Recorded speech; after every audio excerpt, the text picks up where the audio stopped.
नमस्कार, स्वागत आहे तुमचे आमच्या चॅनलमध्ये।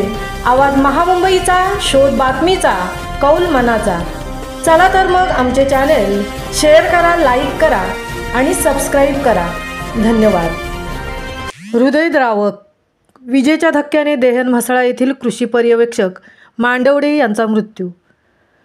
म्हसळा देहनकरांवर शोककळा येत देहनी नर्सरी येथील कृषी पर्यवेक्षक राजेंद्र सुखदेव मांडवडे वय 57 यांचा विजेच्या धक्क्याने देहन नर्सरी कृषी विभाग येथे बुधवार दिनांक 15 रोजी सायंकाळी 5:30च्या सुमारास दुर्दैवी मृत्यू झाला।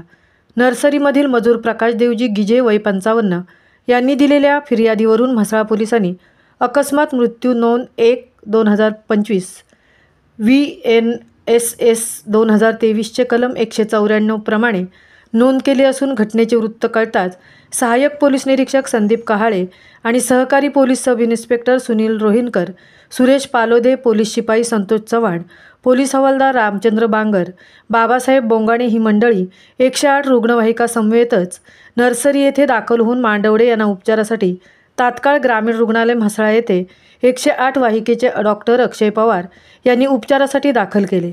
ग्रामीण रुग्णालयाचे वैद्यकीय अधिकारी डॉक्टर निखिल सहाणे यांनी अपघाती रुग्णास मृत असल्याचे घोषित केले।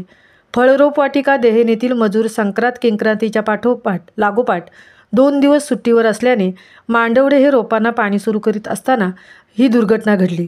मांडवडे हे गेले अनेक वर्ष म्हसळा कृषी विभागात आणि फळरोप वाटिका देहन येथे कार्यरत असल्याने म्हसळा देहनकरांवर शोककळा पसरली आहे। मांडवडे यांच्या पश्चात पत्नी आणि एक मुलगा, एक मुलगी असं कुटुंब आहे। आवाज महामुंबईचा चॅनेलसाठी संजय खांबेटेंसह तृप्ती भोईर, म्हसळा।